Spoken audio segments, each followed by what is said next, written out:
Hello everyone, welcome to our channel education hotspot. So अपनी sociology के books and author की series में this is the next video जहाँ पे हम बात कर रहे हैं बुक्स बाय AR देसाई। अपनी प्रीवियस वीडियो में हमने काफ़ी सारे थिंकर्स और सोशोलॉजिस्ट की बुक कवर करी है। अब दिस सीरीज़ और दिस प्लेलिस्ट और these videos is only about the books.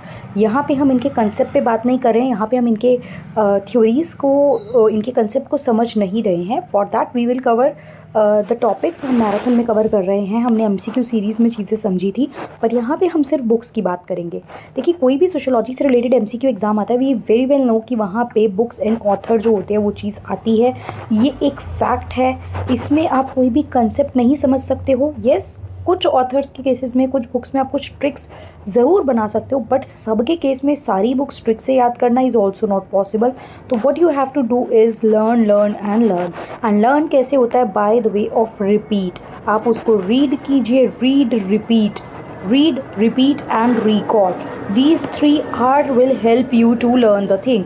Read it, थोड़ा लाउड बोल के रीड कीजिए, read it aloud, then repeat it, उसको दोबारा रीड कीजिए, 2 से 3 बार रीड कीजिए, फिर रिकॉल कीजिए उसको। जहाँ से भी आप पढ़ रहे हो उसको साइड रख दो, फिर खुद को बोल के बताने की कोशिश करो कि अच्छा हमने ये बुक्स देखी हैं इनकी। हो सकता है 10-12 बुक में से आपको 5-6 याद रहें, बट फिर सेकेंड थर्ड रिवीजन में यू विल बी एबल कि आपको मतलब बाकी बुक्स भी याद रह जाए। And then the ultimate way is to practise the MCQ। फिर उन चीज़ों को कवर अप करने का अल्टीमेट वे है MCQ प्रैक्टिस करना। क्लियर? सो AR देसाई की बुक देख लेते हैं। देखिए, इन्होंने नेशनलिज्म पे काफ़ी यहाँ पे इनका योगदान आपको देखने को मिल रहा है। यहाँ नेशनलिज्म देखिए, तो नेशनलिज्म में पहली बुक इनकी थी social background of Indian nationalism, right? तो और trends in the Indian nationalism. तो नेशनलिज्म के बारे में ये बात कर रहे हैं, ये हम देख रहे हैं social background of Indian nationalism and the recent trend in the Indian nationalism. फिर ये रूरल सोशोलॉजी की बात कर रहे हैं कि जो ग्रामीण क्षेत्रों में समाजशास्त्र है वो किस तरीके से है भारत में। स्लम्स एंड अर्बनाइजेशन, आप देख रहे हो nationalism, urbanization, rural urban areas, इन सब चीज़ों की बात कर रहे हैं। तो रूरल एरिया की बात कर रहे हैं। स्लम्स अर्बनाइजेशन में एक मेजर पॉइंट होता है कि हमें स्लम्स देखने को मिलती हैं। तो स्लम्स के बाद यहाँ पे इनकी जो ट्रेंड मैंने आपको बता ही दिया। फिर किसानों के स्ट्रगल पे ये बात करते हैं। रूरल एरिया में किसान होते हैं, तो किसानों का क्या स्ट्रगल है। जैसे मान लीजिए अर्बनाइजेशन में स्लम की प्रॉब्लम है, तो ये स्लम पे बात कर रहे हैं। उसी तरीके से ग्रामीण क्षेत्रों में ये किसानों के स्ट्रगल की बात करते हैं। फिर state and society in India, not that important. Social change in India, जब ये बात कर रहे हैं अर्बनाइजेशन की, तो ये यहाँ पे ये भी देख रहे हैं नेशनलिज्म की, तो ये भी देख रहे हैं कि समाज में क्या क्या कैसे कैसे बदलाव आ रहे हैं।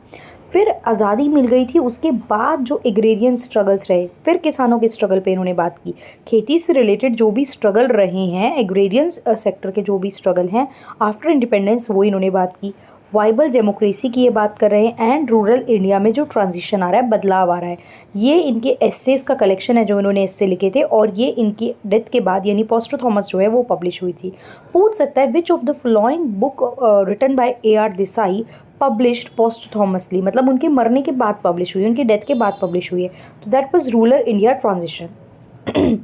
अब देख रहे हो rural area, urban area, social change, nationalism, these are the keyword with regard to AR Desai. ये AR देसाई के रिगार्डिंग कीवर्ड हैं that you will have to keep in mind. आप ये माइंड में रखो। मैंने बोला, इसको आपने सुन लिया ना एक बार, अब वीडियो को पॉज कीजिए, ये सब बुक दोबारा पढ़िए, 3 बार इनके बुक्स के सारे नाम पढ़िए। 3 बार पढ़ने के बाद जस्ट फ़ोन साइड में रख दीजिए, जहाँ से भी आप वीडियो देख रहे हैं just close it down and बोलने की कोशिश कीजिए, अच्छा दिस। तो ऐसे क्या होगा कि आपको इनके जो कीवर्ड्स हैं वो याद रह जाएंगे, और एग्जाम में you will see the question and the option, then you will be able to attempt the question, right? बहुत हाई चांसेस है कि आप लोग सही कर पाएंगे। ओके, सो या दैट्स ऑल। मिलते हैं नेक्स्ट वीडियो में with the next sociologist and thinker. I hope ये सीरीज़ आपकी हेल्प कर रही है। हर सोशोलॉजी से रिलेटेड जो भी MCQ एग्जाम होता है वहाँ पे ये आपकी मदद करेगी। तो आप जो भी एग्जाम देने वाले हों, this video will be beneficial for you. And if this is actually helping you, then do like the video and comment करके मुझे बताएंगे, so that I will make the complete playlist. मैं एक सेपरेट प्लेलिस्ट भी create कर दूंगी इसकी, जिसमें आपको डायरेक्ट बुक्स एंड ऑथर मिल जाएंगे एंड वन गो में आप ये सारी प्लेलिस्ट को देख सकते हो। So that's all. Thank you everyone.